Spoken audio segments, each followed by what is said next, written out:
Esta es la cámara Nikon FE2, una reflex analógica clásica formato 35 milímetros que fue presentada en 1983 como la cámara automática más rápida del mundo. Esto debido a sus velocidades tanto de obturación como de sincronización de flash. Fui a investigar más sobre ella y encontré que hoy en día es muy apreciada por su visual clásico, sus funciones versátiles y por otras curiosidades, por lo que es constantemente comparada con otras cámaras, incluidas las alemanas Leica. Así que te invito a que veamos lo que encontré sobre su historia, también veremos los mejores consejos de cómo usarla y mucho más. Entonces, comencemos. La FE2 es una evolución de la anterior cámara FE de 1978 que junto con el modelo FM de 1977 eran las cámaras dirigidas al público en general. La FM fue presentada como una cámara básica de funcionamiento manual y la FE fue de funcionamiento tanto automático como manual y era pensada para los aficionados serios de la fotografía. Pero ambas cámaras eran usadas también como cámaras de respaldo por fotógrafos profesionales. Por otra parte, a finales de la década de los 70, Nikon trabajaba en el desarrollo de dos proyectos. Uno era sobre el obturador de alta velocidad, ya que tanto la FM como la FE obturaban hasta 1 milavo de segundo y sincronizaban el flash a 1/125 usando obturadores de desplazamiento vertical, y la cámara profesional Nikon F2 con obturador de titanio pero de desplazamiento horizontal obturaba a una velocidad máxima de un 2.000 de segundo, al igual que todas las cámaras más rápidas disponibles en el mercado. Luego, en 1980, Nikon presentó su nueva cámara insignia, la F3, que fue la primera cámara profesional en incluir un modo automático igual al de la cámara FE, pero controlado con un nuevo sistema electrónico que permitía telemetrías con gran precisión. Y con el lanzamiento de la F3, Nikon también reconoció que había llegado al límite de velocidad máxima de un 2.000 de segundo en sus obturadores de desplazamiento horizontal. Fue 2 años después, en 1982, que lograron culminar el proyecto del obturador de alta velocidad, logrando alcanzar un 4.000 de segundo con láminas de desplazamiento vertical hechas de titanio, cuya tenacidad se consiguió diseñando una estructura de panal en las láminas retráctiles, lo que le dio suficiente estabilidad para ser preciso y confiable. Sería en su momento el obturador más rápido en la industria y fue presentado ese mismo año con el lanzamiento de la cámara FM2. La velocidad máxima de sincronización de flash también aumentó para un 200 de segundo, convirtiéndose así en la cámara más rápida del mundo en ese momento. Al año siguiente aparece en escena nuestra protagonista, que a diferencia de la FM2, que es una cámara de funcionamiento totalmente mecánico, la FE2 es de funcionamiento electrónico, con circuitos y procesadores desarrollados a partir de los diseñados para la profesional F3, que fueron revisados y mejorados para ser el cerebro de la telemetría, permitiéndole controlar con absoluta precisión el fotómetro y las velocidades de obturación. Así que con tal exactitud de cálculos, fue acertadamente equipada con el mismo obturador de titanio de estructura de panal de la FM2, pero gracias a sus controladores electrónicos, la velocidad de sincronización de flash alcanzó mayor rapidez, de tal forma que la FE2, además de ser capaz de obturar a un 4.000 de segundo, podía sincronizar el flash a un 250 de segundo, algo nunca antes visto. Así que el 19 de marzo de 1983 fue presentada al mercado como la SLR automática de 35 milímetros más rápida del mundo. Pero regresemos unos meses en el tiempo, ya que antes de su lanzamiento, el segundo proyecto con el que Nikon trabajaba desde finales de la década de los 70 era sobre la medición matricial de la exposición, y fue justamente en 1983, antes del lanzamiento de la FE2, que consiguieron su objetivo y crearon la medición matricial de 5 segmentos. Y no solo eso, gracias a sus desarrollos electrónicos, crearon el modo Program de exposición que fue presentado un año antes con la cámara Nikon FG, que junto con el modo de prioridad de obturación y el modo automático presentado inicialmente en la Nikon Mat EL y subsecuentemente mejorado en las Nikon FE y la profesional F3, que funcionaba como prioridad a la abertura de diafragma, tenía listo entonces el sistema multimodo de exposición matricial MASP. Con esto tenemos una situación muy interesante, porque Nikon narra dentro de sus historias que nuestra protagonista FE2 iba a incluir todas estas prestaciones. Sin embargo, hubo dos inconvenientes. El primero es que el sistema de bloqueo de la exposición no pudo ser perfeccionado para funcionar correctamente con el multimodo MASP, y segundo, que el costo de producción elevaría mucho su precio, dejándola fuera de lo que gran parte del mercado estaría dispuesto a pagar por una cámara de estas características. Así que decidieron crear otra cámara diferente que sería presentada 6 meses después de la FE2, bautizada como FA, donde incluyeron el multimodo de exposición y el sistema de medición matricial, convirtiendo a esa cámara en la primera en el mundo capaz de medir matricialmente la exposición. Al año siguiente del lanzamiento de la FE2, es decir, en 1984, fue relanzada la cámara FM2 con nuevos sistemas mecánicos que permitieron aumentar el sincronismo de un 200avo de segundo a un 250avo de segundo, de tal forma que la cámara FE2, junto con la nueva FM2 y la FA de medición matricial multimodo, se convirtieron en el trío insignia de alta gama de la marca Nikon, que compartían a su vez tres cualidades: el obturador de titanio con estructura de panal, la velocidad máxima de un 4000avo y el sincronismo de un 250avo. Estas cualidades las privilegiaban para poder usar películas de ISO alto y lentes luminosas con luz de día, abriendo así un nuevo terreno de creativas posibilidades fotográficas.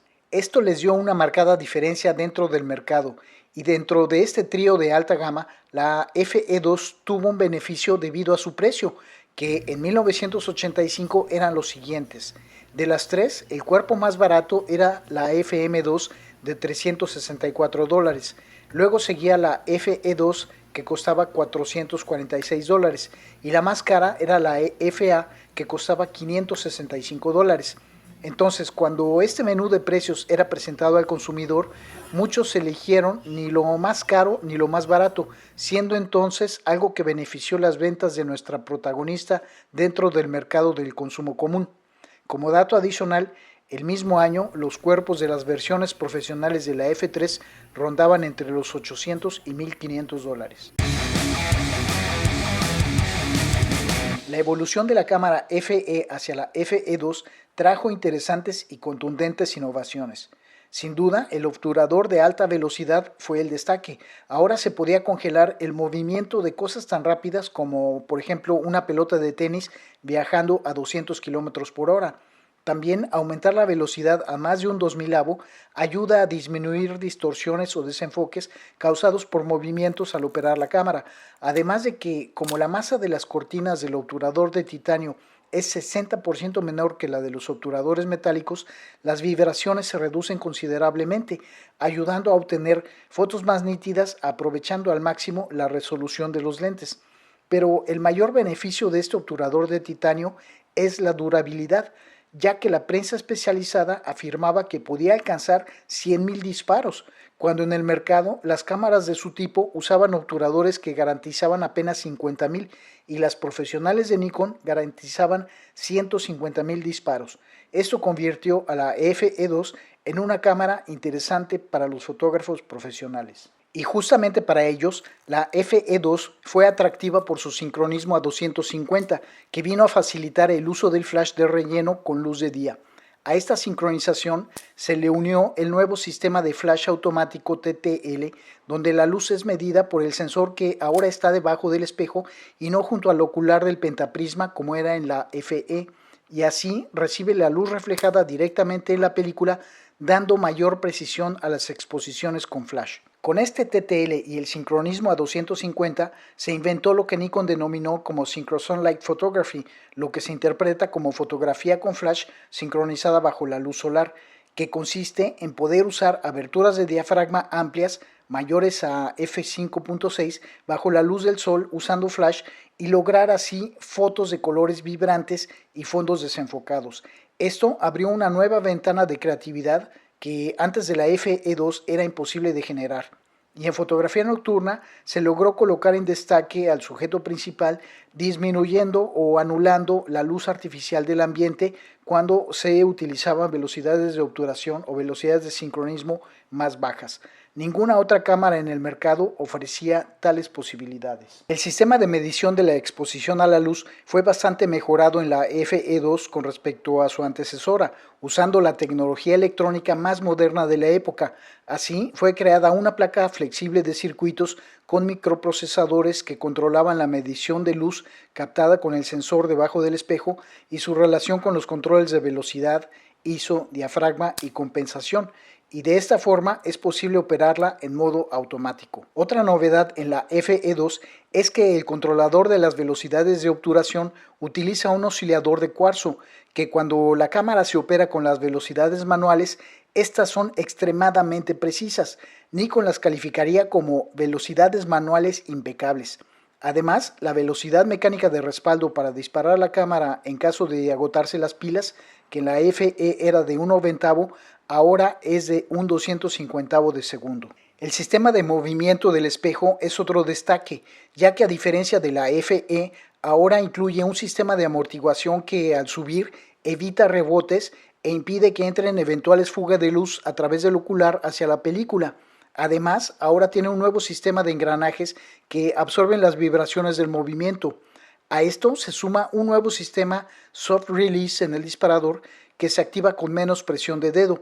Todo lo anterior permite exposiciones lentas de entre 8 segundos hasta 1/30 de segundo sin vibraciones ni filtraciones de luz cuando se utiliza un tripié o una base firme.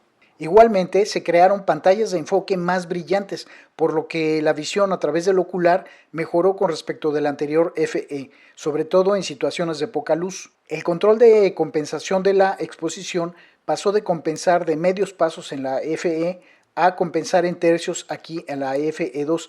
También ahora tenemos un indicador LED dentro del visor que nos va a avisar que la compensación está activada. El mecanismo de avance y rebobinado de la película también presentó cambios. Se diseñó un sistema con 4 rodamientos de valeros de acero que disminuyen el torque al accionar el mecanismo, lo que se traduce en una operación muy suave de la palanca de avance y del rebobinado con la manivela. Nikon los calificó como mecanismos suaves como la seda. Otro cambio es el encendido del exposímetro. Mientras que en la FE se hace moviendo un poco la palanca de avance y aparece un punto rojo, aquí se va a encender al hacer el mismo movimiento y luego apretando a la mitad el botón del disparador, y permanecerá encendido en cuanto apretamos el disparador y hasta por 16 segundos más cuando lo soltamos. Así, a diferencia de la FE, aquí la cámara permite ahorrar el consumo de las pilas. Y ya que hablamos de esto, veamos con detalle cómo funciona nuestra cámara.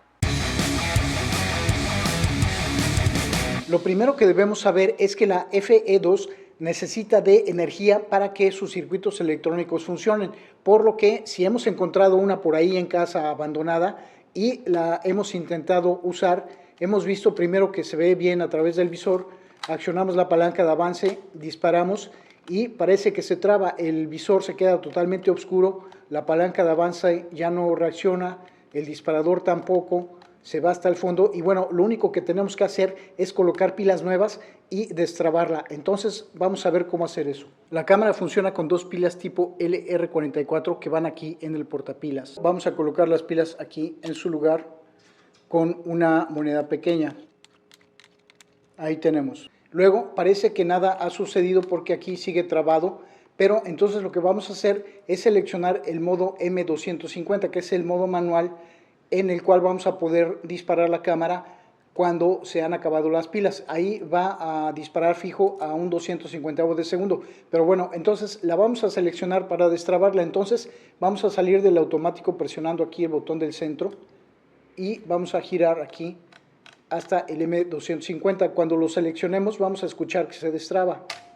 ¿Viste? Entonces ahora ya podemos aquí seleccionar cualquier velocidad y disparar sin problemas, incluso en el modo automático. Ahí tenemos. Entonces así estamos listos para lo siguiente. Vamos a abrir la parte posterior de la cámara para colocar la película. Para eso vamos a accionar aquí un dispositivo que tenemos de este lado. Lo movemos y subimos aquí la perilla. Jalando un poco más vamos a poder abrir la compuerta posterior. Aquí vamos a ver algunas cosas. Primero, el compartimento de la película tenemos el obturador con el cual debemos tener mucho cuidado de no tocarlo porque pese a que es de titanio y es un metal muy resistente, las láminas son sumamente finas, entonces cualquier toque que hagamos podemos doblarlas y echarlas a perder, entonces debemos tener mucho cuidado con eso. Y de este lado tenemos el mecanismo de avance. Aquí tenemos un cilindro con un disco dentado en la parte de abajo que se puede manipular con el dedo de esta forma y en esta dirección, y vamos a ver entonces para qué nos sirve. Vamos a colocar aquí el cartucho de la película y vamos a jalarla hasta este otro lado. Aquí en este cilindro estamos viendo que hay unas ranuras, ¿de acuerdo? Entonces vamos a introducir la película en alguna de esas ranuras y vamos a hacer girar con el disco dentado el cilindro hasta que la película encaje aquí, las perforaciones encajen en el otro cilindro. Luego vamos a jalar la película con la palanca de avance y vamos a cerrar la tapa posterior. Luego vamos a seleccionar el ISO con este anillo, levantando y girando para seleccionar con el punto rojo que vemos aquí. Entonces aquí tenemos ISO 200 y luego vamos a levantar aquí la manivela y en el sentido de esta flecha vamos a girar para tensar la película para que pueda correr de manera uniforme dentro de la cámara. Lo siguiente es hacer avanzar la película hasta que aparezca el número 1 aquí en el contador de exposiciones. Cuando hacemos lo siguiente, debemos verificar que esta perilla gira. Eso indicará que la película fue bien colocada y de lo contrario necesitaremos repetir el procedimiento. Entonces es lo siguiente, vamos a hacer un disparo porque ya habíamos hecho avanzar la palanca de avance. Entonces vamos a hacer avanzar una vez, vamos a un punto que aparece ahí. Una segunda vez aparece un segundo punto y la próxima vez que avancemos vamos a llegar al número 1 que vemos que ya está ahí en color rojo. Durante esos primeros disparos, los circuitos electrónicos de la cámara van a estar desactivados y solo van a entrar en operación hasta que estemos listos para tomar la exposición número 1. También debemos saber que con la velocidad de obturación durante esos disparos van a suceder o pueden suceder dos cosas. Una es que si nosotros tenemos seleccionada cualquier velocidad menor a un 250 de segundo, es decir, 125 o cualquiera menor, la cámara va a obturar a esa velocidad seleccionada. Si nosotros tenemos un 250 o cualquier velocidad mayor seleccionada, incluso si estamos en el modo automático, la cámara va a obturar a 250. Lo anterior quiere decir que no en todos los casos podremos aprovechar esos primeros disparos. Y para finalizar el procedimiento vamos a colocar aquí la tapa de la caja de la película para recordar cuál es la que estamos usando. Muy bien, tenemos lista nuestra cámara y entonces ahora ya podemos comenzar a tomar nuestras fotografías. Si nunca usaste esta cámara, lo más recomendable es comenzar a usarla en el modo automático, porque es la forma más fácil y más eficiente de obtener buenas exposiciones. Este modo automático funciona como prioridad a la abertura, es decir, nosotros vamos a seleccionar una abertura aquí en el anillo del diafragma, manualmente vamos a seleccionar alguna abertura y la cámara va a determinar la velocidad de exposición correcta en base también al ISO de la película. Y aquí cabe señalar una cosa, el ISO debe permanecer constante durante el uso de toda la película que tengamos cargada en la cámara. No es como en las cámaras digitales actuales que de una foto a otra podemos cambiar el ISO. Entonces es lo siguiente, si nosotros seleccionamos una abertura grande de diafragma, por ejemplo aquí 1.4, la velocidad del disparo será más rápida.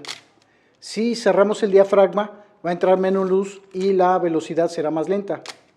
Ahora, la cámara se va a comunicar con nosotros a través del exposímetro que vamos a ver del lado izquierdo del ocular y entonces es un exposímetro de lectura análoga. Es muy interesante, muy agradable de usar y bueno, tiene una escala con todas las velocidades disponibles en la cámara y una aguja nos va a indicar en qué lugar nos encontramos en base a la medición que la cámara esté haciendo de la luz. De tal forma que vamos a ver en la parte superior un área roja con la letra A que nos va a indicar que estamos en la operación automática cuando está resaltado en color verde y abajo vamos a ver la escala de las velocidades comenzando con la más rápida que es un 4.000avo de segundo y así va bajando la velocidad, un 2.000avo, un 1.000avo y así vamos a llegar al área de las velocidades más lentas de un 60avo, un 30avo, un 15avo, un octavo, un cuarto y medio segundo. Luego vamos a ver unos números en rojo que representan los segundos enteros, es decir, un segundo, 2 segundos, 4 segundos y 8 segundos. Y hasta abajo un área roja con las indicaciones del modo manual y del bulbo. Ahora, las lecturas que hagamos en el exposímetro nos pueden comunicar básicamente 4 situaciones. La primera es que si la aguja indica que estamos entre un treintavo de segundo y 8 segundos, tenemos una velocidad muy lenta que puede causar movimiento, es decir, que la fotografía salga movida. Entonces, para eso debemos modificar la abertura del diafragma, abrir más el diafragma para intentar subir a una velocidad mayor a un treintavo. O también fijar la cámara en un tripié o en una superficie plana. La siguiente situación es que si la aguja sube hasta el área roja superior, nos está indicando que tendremos una sobreexposición. En ese caso, debemos cerrar el diafragma para intentar bajar la aguja a alguna de las velocidades de obturación. Si después de cerrar al máximo el diafragma seguimos en una situación de sobreexposición, entonces lo que podemos hacer es usar un filtro de densidad neutra o también cambiar por un lente menos luminoso. La tercera situación que nos puede informar el exposímetro es que si la aguja baja hasta el área roja inferior, nos está informando que tendremos una subexposición. Entonces, en ese caso, podemos hacer 2 cosas. Una es abrir el diafragma para aumentar la entrada de luz y si no salimos de ahí, entonces tendremos que usar un flash para iluminar nuestra escena. Y la cuarta cosa que nos va a informar el exposímetro es la situación ideal de velocidad, en donde la abertura que escojamos nos dé como resultado una velocidad entre un sesentavo y un 4.000avo de segundo. Y ahí va a depender también de lo que queramos hacer. Por ejemplo, si queremos congelar el movimiento de algo, entonces una abertura que nos dé un 4.000avo de segundo será mejor. Si queremos tomar una fotografía, por ejemplo, de un retrato, una abertura que nos dé una velocidad de un sesentavo o de 1/125 será lo mejor. Cabe señalar también que para obtener todas estas informaciones basta apretar a la mitad el botón del obturador. Y también debemos saber que el modo automático nos va a dar velocidades de obturación extremadamente precisas. Esto es que, por ejemplo, si cierta abertura de diafragma le indica a la cámara que la velocidad de obturación debe ser, por ejemplo, 1/526, o sea, un 526avo de segundo, esa será exactamente la velocidad a la cual la cámara va a disparar, independientemente de que aparezca o no esa velocidad en cuestión. Por eso es muy interesante este exposímetro de lectura análoga, porque la aguja se va a desplazar a lo largo de toda la escala, incluso entre cada velocidad de obturación, indicando exactamente en dónde nos encontramos. Ahora, lo siguiente que debemos saber de nuestra cámara es cómo calcula la telemetría, y esto es a través del círculo central que vamos a observar. A través del ocular veremos en la pantalla de enfoque un círculo que tiene 12 milímetros de diámetro. Dentro de él existen otros anillos y bueno, es ahí en esa región de la pantalla de enfoque donde va a recaer la telemetría de la cámara. De tal forma que cuando nosotros centramos en el círculo a nuestro sujeto u objeto y apretamos un poco el disparador, la cámara entonces nos dará la lectura de velocidad a la cual va a disparar en el modo automático. Solo que puede ocurrir lo siguiente, que cuando nosotros hacemos nuestra composición fotográfica, nuestro sujeto u objeto principal puede quedar fuera del centro de la imagen. Entonces, en esos casos, lo que vamos a usar es el bloqueo de la exposición que se activa con esta palanca, moviéndola así, de esta forma. Entonces, es lo siguiente, nosotros vamos aquí a enfocar a nuestro sujeto, vamos a escoger la abertura que queremos, luego vamos a presionar el obturador para que la cámara en el modo automático determine la velocidad a la que va a disparar, bloqueamos la exposición, componemos nuestro cuadro y disparamos. De esa forma, entonces vamos a tener una exposición correcta sobre el asunto que nos interesa en nuestra fotografía.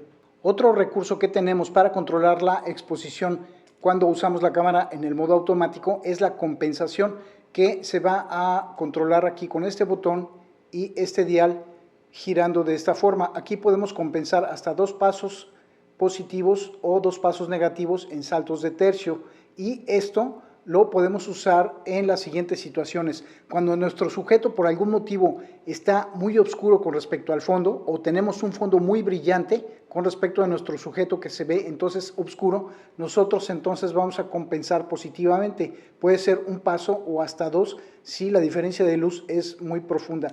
Y si por el contrario nuestro sujeto por algún motivo es muy brillante y el fondo es muy oscuro, entonces compensamos negativamente igual hasta 2 pasos si es que es necesario. Cuando estemos usando la compensación de la exposición, vamos a ver dentro del visor del lado derecho el LED que indicará que está activa. Estos dos recursos, es decir, la compensación y el bloqueo del valor de la exposición, nos van a permitir tomar el control absoluto sobre el modo automático de exposición, de tal forma que si los usamos correctamente vamos a obtener fotografías perfectamente bien balanceadas en cuestión de luz. Otro recurso que tenemos para la composición fotográfica es la exposición múltiple, que se activa con esta palanca aquí que está junto de la palanca de avance. Se opera de la siguiente forma: nosotros vamos primero a avanzar, aquí vimos que la película avanzó, y vamos a disparar sobre el primer cuadro o el primer negativo que vamos a utilizar para la exposición múltiple. Luego vamos a jalar este dispositivo hacia atrás y vamos a mover la palanca y vemos que aquí no avanzó la película. Entonces lo que hicimos fue armar el obturador y vamos a hacer otra exposición en el mismo negativo, y eso lo podemos repetir cuantas veces queramos para hacer efectos de composición. Cuando queremos seguir, entonces es simplemente avanzar, vemos que ya avanzó nuestra película y así proseguimos con nuestra película. Para hacer enfoques con nuestra cámara vamos a utilizar dos herramientas. Una es el anillo del enfoque que tenemos en el lente, todo lente en cuestión tiene su propio anillo, y la otra va a ser la pantalla de enfoque justamente que vamos a ver a través del visor. Comúnmente la FE2 viene con la pantalla de enfoque tipo K2, y esta pantalla de enfoque tiene, digamos que, 3 regiones o 3 herramientas para enfocar. La primera y la más efectiva es la parte más central, que es un círculo dividido. Tiene 2 mitades, una superior y una inferior, y al momento en que giramos el anillo, esas mitades se desplazan una con respecto de la otra, y es simplemente empatar las mitades. Es muy fácil y muy intuitivo. Luego, alrededor del centro dividido tenemos un anillo de microprismas anulares. Esos microprismas dan un efecto parecido a lo que vemos cuando en el horizonte vemos una superficie caliente que emite una especie de vapor y se mueve. Es más o menos lo que observamos en ese anillo de microprismas. Entonces es simplemente girar aquí el anillo que esa vibración se acaba y se vuelve nítido. Y este anillo es bueno usarlo cuando estamos tomando fotografías de cosas en movimiento, porque enfocar con él es más rápido que empatar las líneas del centro dividido. Y luego, por último, tenemos la parte más exterior de la pantalla de enfoque, que es un Fresnel opaco, que se va a tornar nítido también cuando movemos el anillo. Y eso es bueno usarlo con lentes de largo alcance, con telefotos.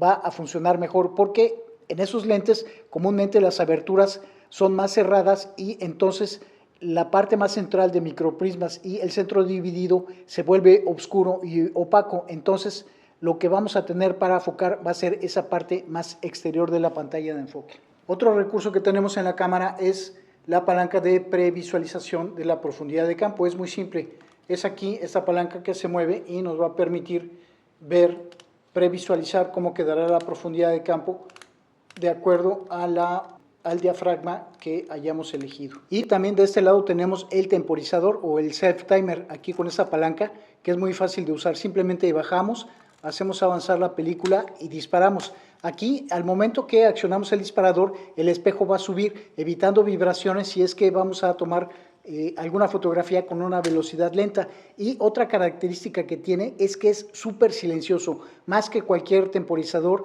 de cualquier otra cámara Nikon anterior. Una vez que hemos llegado al final de nuestras fotografías, de nuestro rollo, vamos a proceder a sacar la película. Para eso es muy fácil, vamos a apretar ese botón que va a liberar el sistema de avance. Vamos aquí a apagar la cámara, vamos a levantar aquí nuestra manivela y vamos a girar en el sentido de la flecha hasta que sintamos que se libera. Es muy fácil, un procedimiento muy fácil. Ahí vamos a escuchar cuando se ha liberado la película.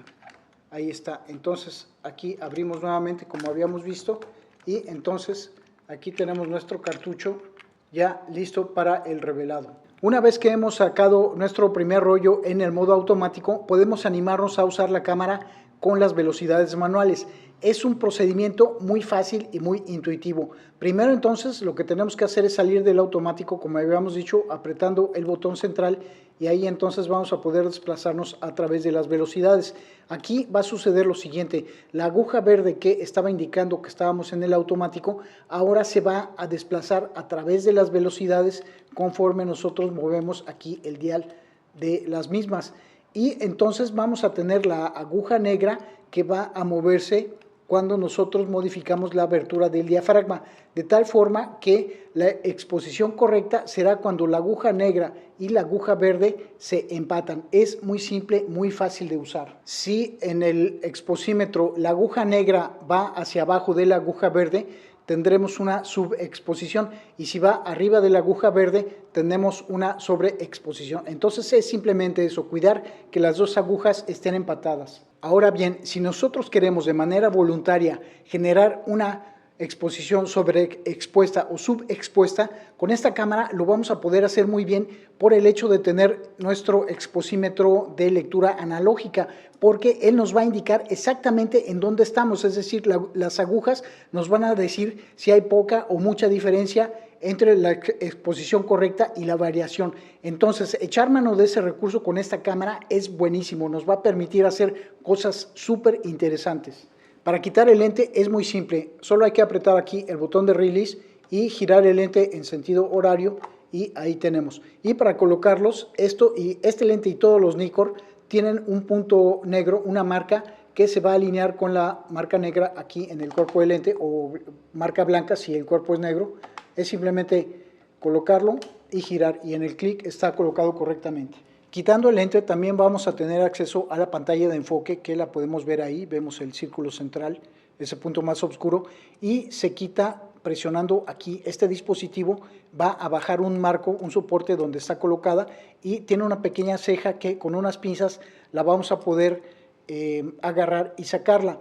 Y con un soplador como este podemos entonces mantenerla limpia. Eso es la gran ventaja de que sea removible, más de que cambiarla por alguna otra pantalla de enfoque, que de hecho ya hoy en día son difíciles de conseguir. Pero entonces el hecho de quitarla nos permite mantenerla limpia, en buen estado, igual que la parte baja del prisma. Entonces, si la vas a quitar, lo recomendable es que no la toques con nada, utilices simplemente aire del soplador, porque la pantalla de enfoque está hecha con un gel especial. Si tú pasas algún tipo de líquido o limpiador, la puedes echar a perder. O si usas alcohol, incluso se puede hasta decolorar. Entonces, solo con el soplador, y en un caso extremo y bajo tu propia responsabilidad, puedes usar un pincel de cerdas muy suaves y haciendo casi nada de presión, escobando así de un lado para otro para tirar alguna basura que no salga. Por hablar de pantallas de enfoque y lentes, también existen otros accesorios, como uno que tengo aquí. Mira, te voy a mostrar. La tapa posterior de la cámara se puede quitar y se podían montar diversos accesorios, y uno de ellos es, por ejemplo, esto que es el databack. El databack, ya te voy a decir el número de pieza. Esto se coloca aquí, es el MF16. Es un accesorio que era muy utilizado para diversos fines. Se usaba, por ejemplo, para cuestiones científicas, hospitalares, periciales, para llevar registros de inventarios, etcétera, o simplemente para tú mismo llevar un control de tus fotos con las fechas, etcétera, porque tú podías imprimir aquí, por ejemplo, la fecha, podías imprimir también el día y la hora en que fue tomada, o imprimir un número secuencial. Ahí estamos en -2, -1, 0, y así vamos, si no me engaño, hasta 2000 fotos secuenciales. Obviamente que podías cambiar el rollo y seguir la secuencia de las fotos, ¿no? Entonces aquí podíamos imprimir o no imprimir. Entonces, bueno, son los usos que podían tener. Tiene un reloj, un fechador y también una alarma que podemos ver aquí, ¿no? Entonces es un accesorio muy curioso, que pues bueno, en la época no existía lo que hoy existe, en donde podemos tener absoluta certeza de cuándo y cómo y dónde fueron tomadas las fotografías. Entonces este aparato pues bueno, era lo que más se asemejaba en la época de las cámaras analógicas. Y bueno, y no solo accesorios como este existían, sino muchas otras cosas más que vamos a hablar de ellas a continuación. La lista de accesorios disponibles para la FE2 fue de las más amplias en el mercado, lo que la convirtió en una cámara apta para todo tipo de aplicación fotográfica. Además del databack, tenemos lo siguiente: el Motor Drive MD12, que dispara a 3.2 fotos por segundo. Los lentes disponibles son más de 60 opciones, incluyendo los tipos AI, AIS, los Serie E, así como los AF, AFD, AFS y AFI. Todos los flashes de Nikon fabricados desde 1983 y hasta ahora son compatibles, aunque los posteriores al SB600 y SB800 funcionan con limitaciones. Los más recomendados para la FE2 según el manual son el SB15 y el SB16B, con los que el modo TTL funcionará perfectamente, incluso con luz rebotada. Asimismo, tenemos disparadores remotos alámbricos de hasta 3 metros e inalámbricos que disparan la cámara desde 700 metros de distancia, pudiendo combinarlos con intervalómetros. Existen también lentes y accesorios de close-up, existen accesorios para oculares, también oculares con corrección de dioptría, filtros, parasoles, mochilas, estuches y mucho más. La FE2 se fabricó por 6 años. Fue una cámara sólida cuyas innovaciones y prestaciones fueron bien recibidas por todo tipo de usuarios, desde entusiastas hasta profesionales de la fotografía. En 1988, Nikon presentó un nuevo obturador más rápido y de menor costo hecho de aleación de aluminio junto con las cámaras F4 y F801, lo que al mismo tiempo marcó el fin de la producción de la FE2, que ocurrió en 1989.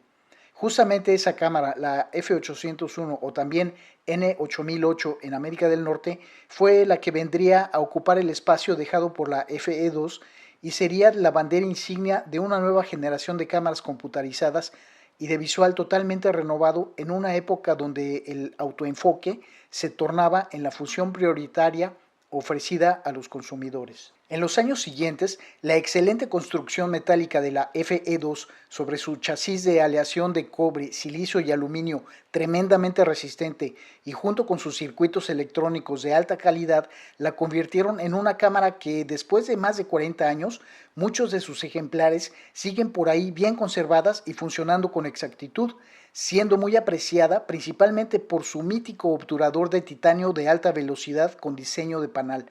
Aún al principio del siglo XXI, muchas cámaras más modernas, tanto analógicas como digitales, no alcanzan las velocidades de obturación y sincronismo de la FE2. Por eso, a más de 40 años de su presentación, sigue siendo una cámara fuera de lo común, muy valorada y admirada. Tal vez por esa razón fue escogida como parte esencial en los libretos de la película Civil War, una superproducción cinematográfica estrenada en las salas de los Estados Unidos en abril del 2024. Si en tu familia existe alguna, consérvala porque es una leyenda que vale la pena cuidar. Así llegamos a la conclusión de esta historia. Gracias por tu atención y nos vemos en algún otro video. Hasta luego.